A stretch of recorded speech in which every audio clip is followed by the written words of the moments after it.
Namaste, and welcome to our continuing series on the life divine with our beloved Ranga.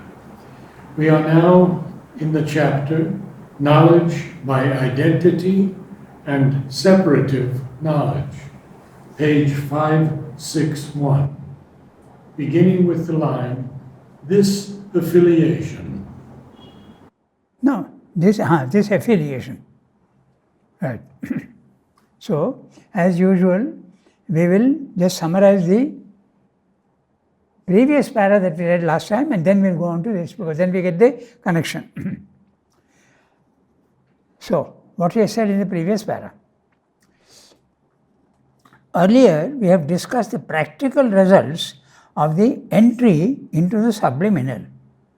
We have seen what man can do. He can read other people's minds. He has the power to control things coming in. He has the power to stop things coming in and accept things which are coming in. He can do all these things. But now, we are in this chapter, we are concerned with knowledge. What is the knowledge? That's what we are looking at. So, but here we are concerned with the nature of knowledge. So, what does happen? What happens to knowledge when we go into the intraconscient, the subliminal? Essentially, all knowledge in the Supreme Being is by identity. In fact, there is no difference between knower, knowledge and known. The knower and the known become one because the principle of oneness operates at the highest level. The multiplicity only comes lower down. The one becomes the many. So at the highest level there is only one. So knowledge, knower and known become one. Knowledge by identity. Since there is only one reality, we call this for convenience knowledge by identity. In the physical world, identity is lost and total division, separation of known and knower operates. Separation operates. That's a law in the physical world. So, indirect contact through senses is initiated by nature. So, nature very kindly gives the knower instruments by which he can know the to be known. Okay? So, since consciousness of subject contacts the consciousness of, in the subliminal, this is in the outer world, we use senses. In the subliminal, direct contact between knower and known is possible, and we find it to be a derivation from the original identity. A derivation means a slight diminishing and a slight variation, not the absolute knowledge by identity. So, since consciousness of subject contacts the consciousness of object, which are the same, the consciousness here and the consciousness there is essentially same, but they are divided. Okay? There is a spark of knowledge ignited in the knower. The knowing can come in two ways. Number one, contents of object enter into the contents of subject and knowledge is remembered from within. One is you remember knowledge.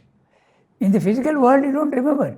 All scientific knowledge is acquiring knowledge from outside and now I understand. But there it's not like that. I already knew it but I have forgotten. Okay? That's the nature. Secondly, the contents of the object are seized by the subject as if in the object itself, outside its own being.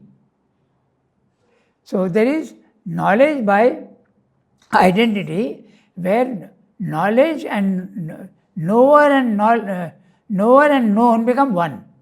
But in the subliminal, the knower, the consciousness of the knower enters into the consciousness of the known or to be known, and there is a spark and you sort of, it is remembered within oneself. That was already there in me and you remember it outside. Okay, so contents of object are seized by the subject, as if in the object itself, outside its own being. In the waking superficial consciousness, knowledge is felt as if acquired, and a separation exists between object and subject. This normal mental knowledge is seen as outside, not within yourself. Okay? there are two veils that prevent the knowledge from becoming intimate within oneself. We are seeing the knowledge in the physical world is seen as outside me, and I am acquiring it. So what is the reason for that? There are two veils that prevent the knowledge from becoming intimate within oneself. First is, there is a veil that divides the outer nature from the inner nature. And there is another veil which divides the outer being from the outside world. So there are these two veils. The veil dividing the outside world from the knower is the ego. Ego is individualizing yourself, not going outwards. So if the ego disappears, the consciousness can go out, and then it is not felt as though it is something outside, but inside. The cosmic consciousness. As Sri Aurobindo says, the largest stars in the universe are burning within me. Arcturus and Belphegor burn within me. That famous sonnet of his. Okay? So, it's a thing that many people have experienced. Consciousness of the cosmic consciousness. Everything outside is within me. So, the second veil separates the outer nature from the external object. This results in imperfect and partial knowledge. This is what he has said in the previous para. Now we come to the para we have to read today. This affiliation, this concealed method of our knowledge, obscure and non-evident to our present mentality, becomes clear and evident when the subliminal inner being breaks its boundaries of individuality and, carrying our surface mind with it, enters into the cosmic consciousness. The veil which divides you from the inner breaks, and you go and you enter the cosmic consciousness. The subliminal is separated from the cosmos, from the cosmic, through a limitation by the subtle sheaths of our being. Its mental, vital, subtle physical sheaths. Just as the super surface nature is divided from the universal nature by the gross physical sheath, body. So, this, okay, we'll read the whole para and then we'll see. Separated from universal nature by the gross physical sheath, the body. But the circumscribing wall around it is more transparent, is indeed less a wall than a fence.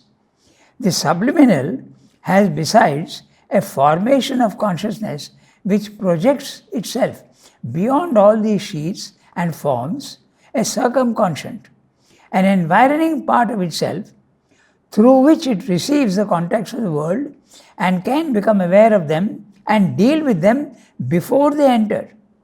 The subliminal is able to widen indefinitely this circumconscient envelope and more enlarge its self-projection in the cosmic existence around it. A point comes when it can break through the separation altogether, unite, identify itself with cosmic being, feel itself universal, one with all existence. In this freedom of entry into cosmic self and cosmic nature, there is a great liberation of the individual being. It puts on a cosmic consciousness, becomes the universal individual. Its first result, when it is complete, is the realization of the cosmic spirit, the one self inhabiting the universe. And this union may even bring about a disappearance of the sense of individuality, a merger of the ego into the world being.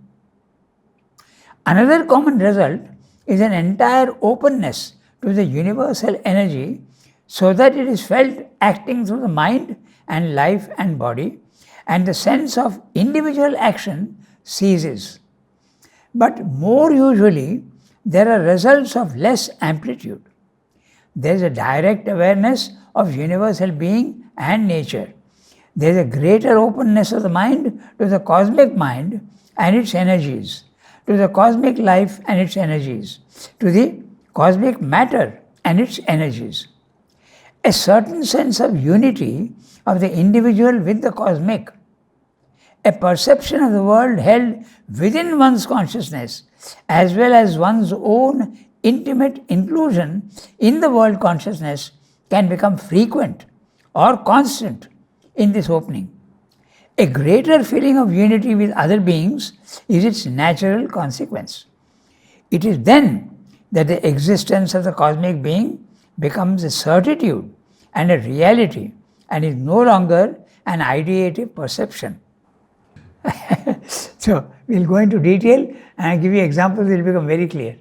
Okay, so this, I am reading from the beginning, sentence by sentence. This affiliation, this concealed knowledge, this concealed method of our knowledge, obscure and non-evident to our present mentality. We know nothing about the intraconscient at present. We know nothing about it. Okay. Non-evident to our present mentality becomes clear and evident when the subliminal inner being breaks its boundaries of individuality and carrying our surface mind with it. Mind you, your surface mind, the inner mind, inner vital, inner physical is a barrier. So when that breaks, the surface mind, your ordinary mind, goes into the intraconscient. Okay? That's what he's saying. Surface mind with it. Enters into the cosmic consciousness. And what are the consequences of that? The subliminal is separated from the cosmic through a limitation by the subtler sheaths of our being. Mental, vital, subtle, physical sheaths. So, he told us in the earlier paragraph that there are two walls that divide us from the outside and the inside. The wall that divides us from the outside is the ego. And the wall that divides us from the inside is the inner mind, inner vital, inner physical. So when the wall breaks, then the surface mind, your ordinary mind, can go into the subliminal. In other words, you are awake. You are not in samadhi. You are not in meditation. Your eyes are open and you are seeing and you feel yourself to be cosmic. Okay? And what are the consequences of that? He is telling you. The subliminal is separated from the cosmic through a limitation of the subtle sheaths of our being. What are those subtle sheaths? Inner mind, inner vital. Just as our body is dividing us from universal matter, and our vital energy is dividing us from the universal life plane, and the mind also, it's like a iceberg floating on the sea. The iceberg is clearly separate from the sea, that's the individual, but it is part of the sea. Or take it as iceberg, take it as a wave. Okay? One wave, you are one wave of matter. You are one wave of life. You are one wave of mind. So exactly in the same way, when this wave feels that it is part of the sea, you have entered into the intraconscient. Okay, so just as the surface nature is separated from universal nature by the gross physical sheath, body, and mind also.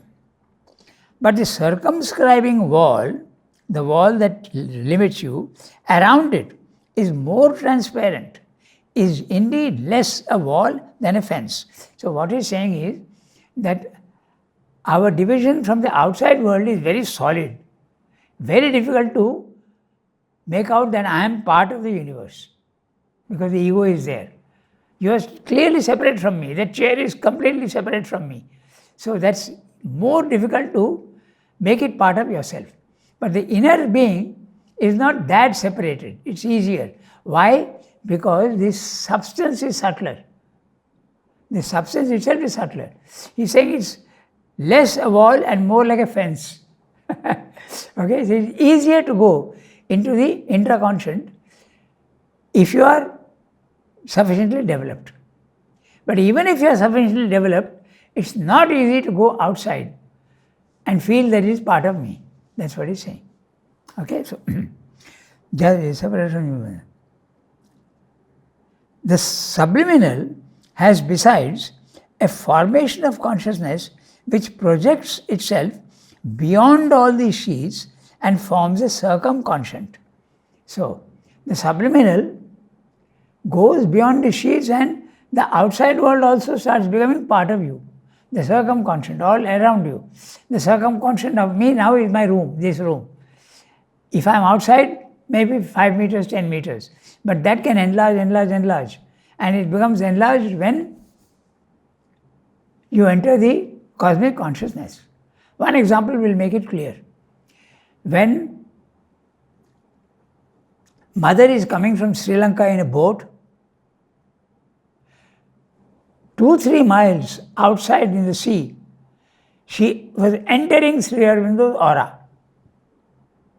That's our explanation. Sri Aurobindo's wall between the subliminal and the outside world had increased, and his circumconscient consciousness had gone 2 miles all around himself. How does this equate with the aura of a person? Yes. But the aura of a person is usually 1 centimeter to 2 centimeters around your body. But when you become more developed in consciousness, that aura becomes a halo around your head. And those who are conscious of subtle things, they will see your halo around the head. And then they know that you are a far superior being to normal human beings. Now, this aura is exactly what is happening. It is going 2 miles into the sea for Sri Aurobindo. Another example of this. Mother says, my influence on my people, my children, is up to 6 miles, up to lake. If you go beyond the lake, then my consciousness will not be operating. So that's the circumconscient. That's so much in extension, all is within her. But the protection is still there. Potential for whom? Of the mother for her children. No, then she knows. This aura around for 6 miles, automatically she'll come to know if she focuses. But it is automatic. But if she has to concentrate on something outside, she has to concentrate. She has to make a connection. Interesting. Thank you. Right? So, the subliminal, besides formation of consciousness, which projects itself beyond all the sheets and forms a circumconscient, an environing part of itself through which it receives the contacts of the world and can become aware of them and deal with them before they enter. So, if you have entered into the circumconscient with the subliminal, you can feel the anger coming into you or the love coming into you. You can stop the anger and you can allow the love to come into you. All these forces which are there, they enter into you and you are not conscious of them, but they are the ones who are determining your behavior. But we are not conscious of it. I'll give you a very interesting example of this, how it can enter into you without any consciousness. One day, in front of the in knowledge, in your, that's narrow street, opposite the library. The traffic has become too much now. There are hotels and there are other offices and all that, and it's very difficult to park your even motorcycle. So one day, one of our boys, they had parked the motorcycle on the footpath, and a car had come and blocked it. Okay, so this boy came out in a hurry. He wanted to go out, but he couldn't go out because this was there. So he was a little annoyed, and he was fighting with the car owner who was called out from the office, and he said, "Please move, I can't take my vehicle out." So this is between our boy and that owner of the car. But what happened was very interesting. There was a passerby who was coming, and the passerby has nothing to do with this. He got furious and he joined the fight. So this anger entered into him and he has received it without knowing what's happening. And then it became a police case. So here's an example of how these forces can come into you. And if you are in the subliminal, you have the power to stop them. Otherwise, you don't have the power, they just sweep you away. Okay? And the interesting thing is that this fellow was not involved in the quarrel at all. He was coming from out. outside and he got carried away with the anger. He actually parked his vehicle and started coming and he had a fisty fight with our boy. And he got injured and became a police case. But even in the ignorance, Pardon? even in the ignorance, Yeah. at times you can feel anger coming. Yeah, but then at that time, you are not as ignorant as a normal man. You feel the anger rising within you. But do you feel when the argument becomes a little heated, more and more heated, you know that you are getting angry. But is it coming from outside or inside? Most of these things come from outside and you receive them. Of course, you can generate your own anger or your love and spread it. After all, from where is it coming in the outside world? It is coming from individuals. It's coming from universal nature. So it can be like that. Okay? So we reach the corners of the world and can become aware of them and deal with them before they enter.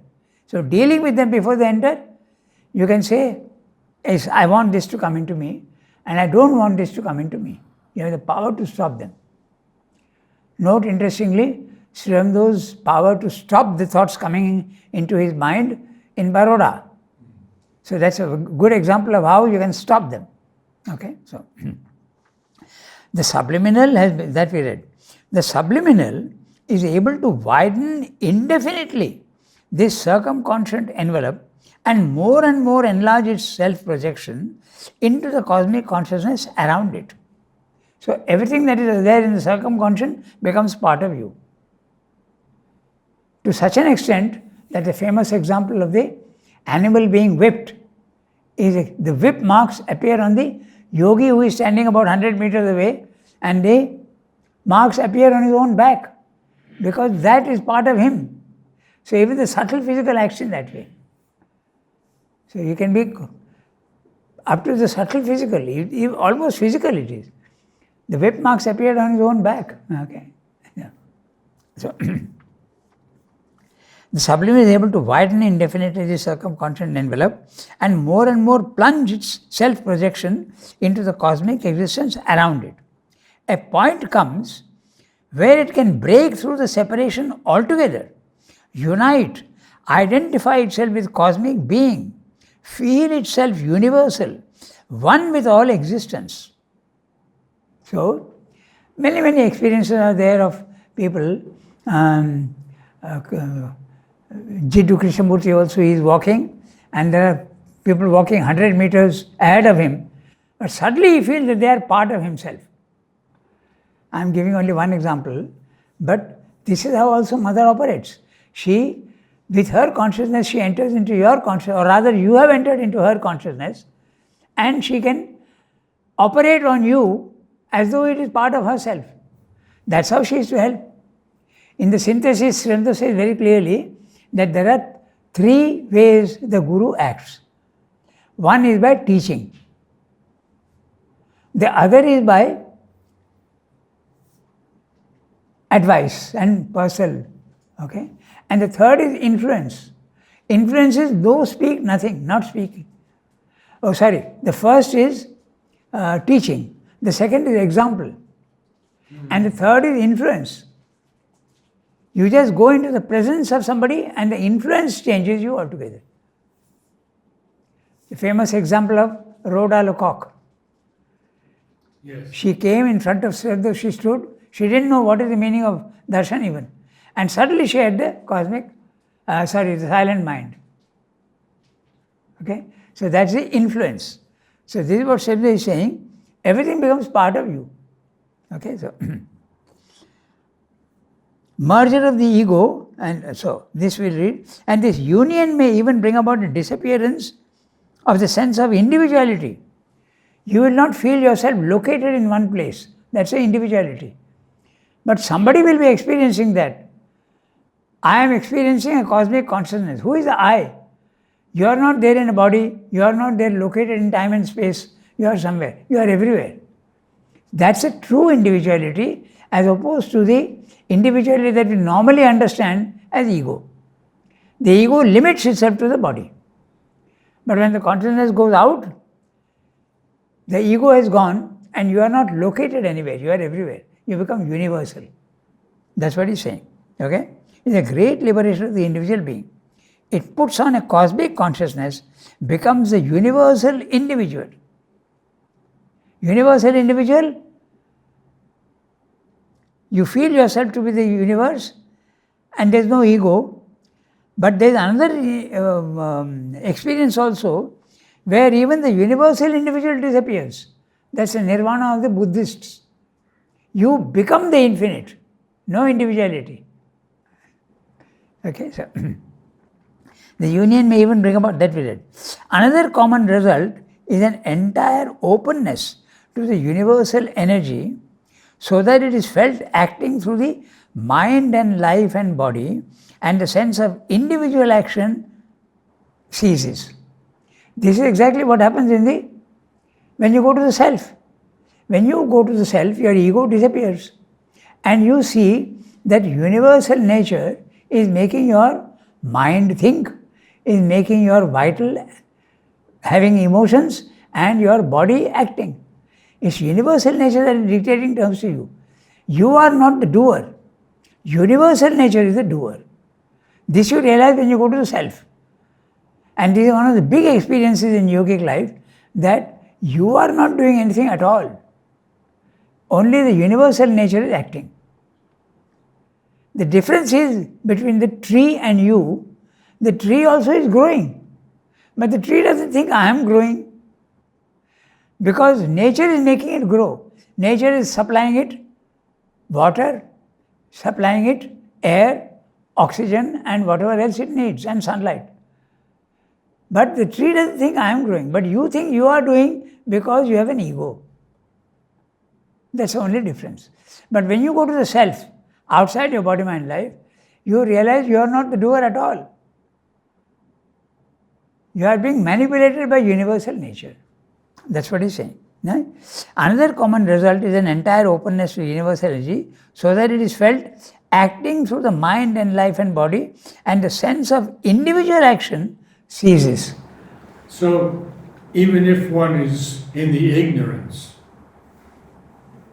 can one not aspire to feel this? No, you can aspire, but you won't feel it. That's the definition of ignorance. The definition of ignorance is you are cut off from the whole, everything else. You are located in your ego. Only if the ego disappears, but aspiring for that is exactly what yoga is. You can always aspire. But note interestingly that all human beings also can't aspire. They are at a very, very low physical nature. Okay? So this is what's... So another common result is the entire openness, okay? And you feel that you are not the doer. But more usually, there are results of less amplitude.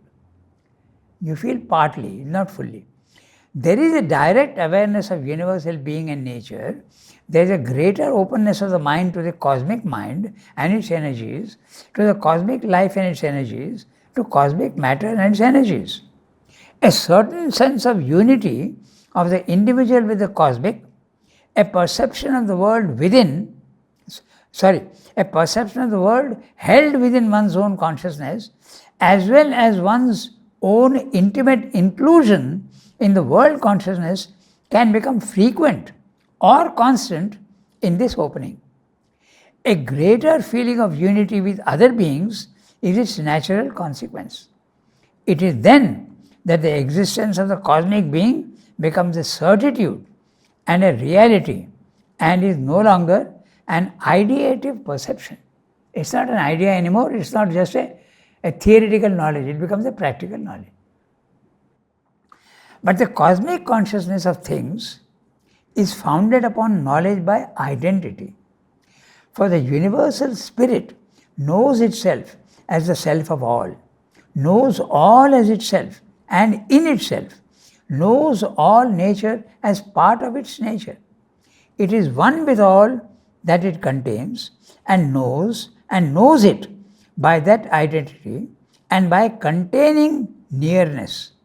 For there is at the same time an identity and an exceeding, and While from the point of view of the identification, there is a oneness and complete knowledge, so from the point of view of the exceeding, there is an inclusion and a penetration, an enveloping cognition of each thing and all things, a penetrating sense and vision of each thing and all things. So, there is an enveloping cognition and a penetrating sense, going outwards and going into things. Okay? So, look at the words carefully. Penetrating sense. I can go deeply into you and know your thoughts and everything. And a vision of each thing and all things. For the cosmic spirit inhabits each and all, but is more than all. There is therefore in its self-view and world-view a separative power which prevents the cosmic consciousness from being imprisoned in the objects and beings in which it dwells. It dwells within them as an all-pervading spirit and power. Whatever individualization takes place is proper to the person or object, but it is not binding on the cosmic being. It becomes each thing without ceasing from its own larger, all-containing existence. Here then is a large universal identity containing smaller identities for whatever separative cognition exists in or enters into the cosmic consciousness, must stand on this double identity and does not contradict it. If there is any need of a drawing back and a knowledge by separation plus contact, it is yet a separateness in identity, a contact in identity. For the object contained is part of the self of that which contains it. It is only when a more drastic separativeness intervenes that the identity veils itself and throws up a lesser knowledge, direct or indirect, which is unaware of its source. Yet is it always the sea of identity which throws up to the surface the waves or the spray of a direct or an indirect knowledge. So he is talking constantly of the direct and indirect knowledge, so he is including the subliminal and the ordinary consciousness. Okay? So, again there are three levels very clearly, you can see. Level 1, level 2, level 3. Level 1 is our normal consciousness of separation, egoism and ignorance. Level 2, the spiritual planes of consciousness or the subliminal. The level is of oneness, ignorance is largely gone, no ego and no desires and attachments are not there. But no power to change the lower. The third level, the supermental or the Purushottama level, is the one that gives you the power also to deal with and change things in the physical world. So, I am using supermental and the Purushottama consciousness, but the Purushottama consciousness is only part of the supermental. The supermental is a large thing and the Purushottama consciousness is part of it. So the consciousness of Sri Aurobindo and Mother working now? Was definitely, they were in the supermental consciousness, they were having touches of that constantly, no doubt about it. But as he says to Narada, I have not achieved it. Because if he had achieved it, then probably the physical transformation would have been possible.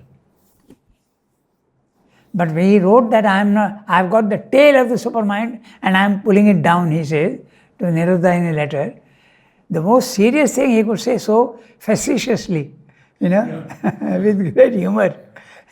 I've got the tail, he says. He says, how do you know about the supermind so much? If you have not achieved, he says, I have not achieved it, but I am in contact with it. So. But then let's fast forward 23 years to Mother. The Mother was definitely, she had completely lost her consciousness of the body. She says very clearly, I am not in the body anymore. I am up there.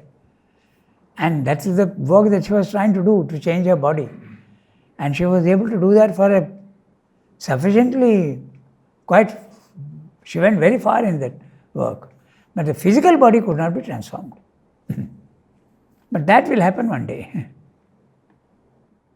If this para was clear, we can go to the next para. Yeah. Okay?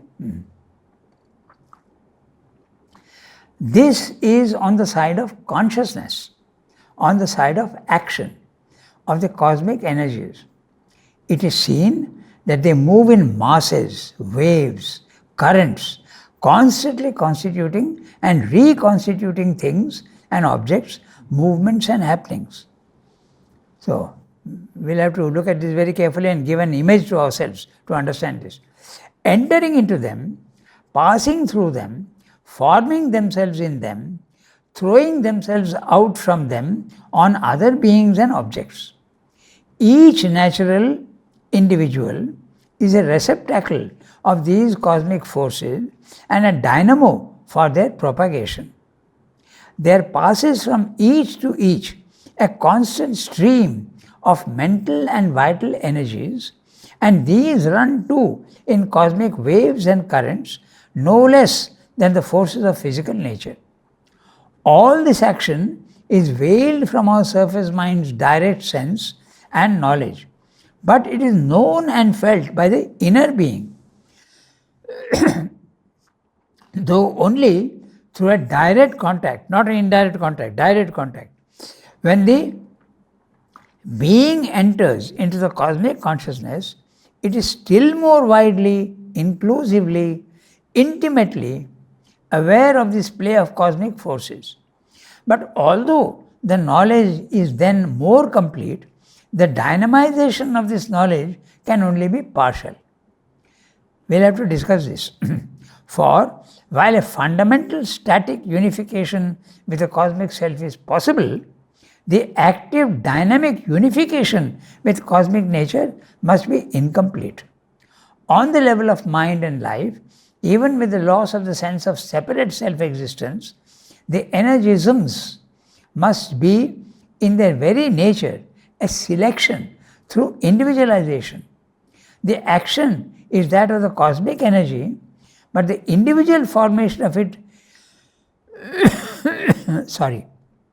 the individual formation of it in the living dynamo remains the method of its working.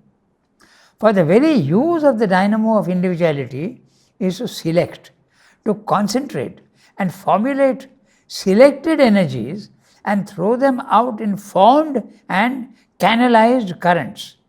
The flow of a total energy would mean that the dynamo had no further use, could be abolished or put out of action. Instead of an activity of individual mind, life, body, there would only be an individual but impersonal center or channel through which the universal forces could flow unimpeded and unselective.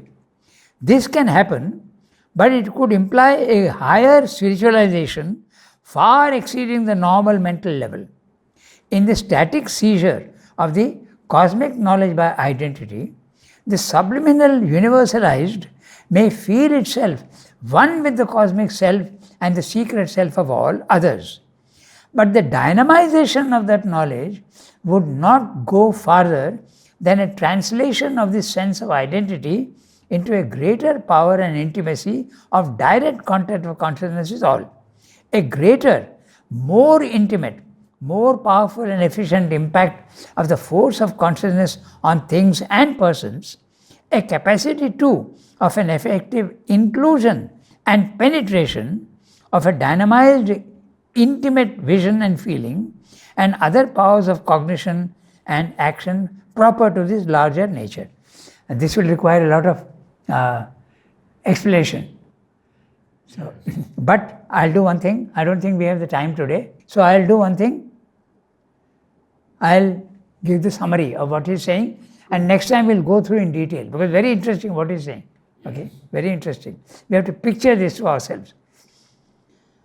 Same way he's saying in the paragraph I've just now read, we have examined the subliminal's nature relating to knowledge and consciousness.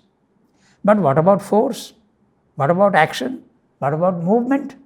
So, in the subliminal, we see forces moving in massive waves, currents, constantly entering into entities. So, it's like the sea. But remember, there is a sea of matter, there is a sea of life, there is a sea of mind.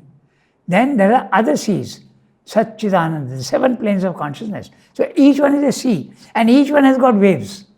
That's what he's saying. Okay? In the subliminal, we see forces moving in massive waves, currents, constantly entering into entities. The sea is entering into the wave.